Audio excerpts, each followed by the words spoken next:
Champions ট্রফির final ম্যাচে নিউজিল্যান্ডকে 4 উইকেটে হারিয়ে জয়ী ভারত। আইসিসি চেয়ারম্যান জয় শাহর হাত থেকে ট্রফি নিয়েছেন রোহিত শর্মা। অনুষ্ঠানে হাজির ছিলেন বিসিসিআই প্রেসিডেন্ট রজার বিনিও। কিন্তু পুরস্কার বিতরণী অনুষ্ঠানে পাকিস্তান ক্রিকেট বোর্ডের কোনো আধিকারিককে দেখতে পাওয়া যায়নি। এই খেলার আয়োজক দেশ পাকিস্তান হলেও তাদের কারো মাঠে উপস্থিতি না থাকায় দানা বেঁধেছে রহস্য। এই বিষয়টি নিয়ে শোয়েব আখতার ইতিমধ্যেই প্রশ্ন তুলেছেন।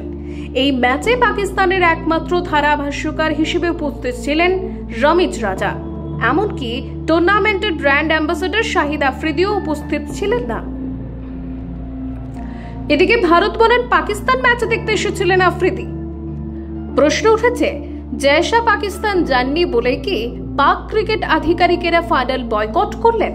ফাইনাল ম্যাচ দুবাইয়ের আয়োজন করা হলো বলেই ফাইনালে হাজির হননি কেউ?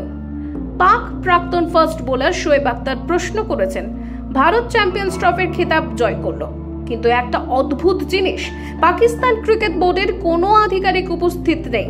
পাকিস্তানই তো চ্যাম্পিয়ন্স ট্রফি আয়োজন করেছে, এর পেছনে কি যুক্তি রয়েছে সেটা তিনি জানেন না।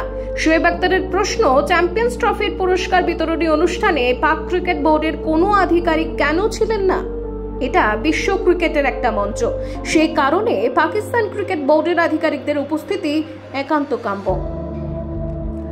উল্লেখ্য, 2025 চ্যাম্পিয়ন্স ট্রফি আয়োজনের দায়িত্ব ছিল পাকিস্তান ক্রিকেট বোর্ডের, কিন্তু টুর্নামেন্ট শুরুর আগেই বিসিসিআই জানিয়ে দিয়েছিল যে নিরাপত্তার কারণে টিম ইন্ডিয়া পাকিস্তান যাবে না।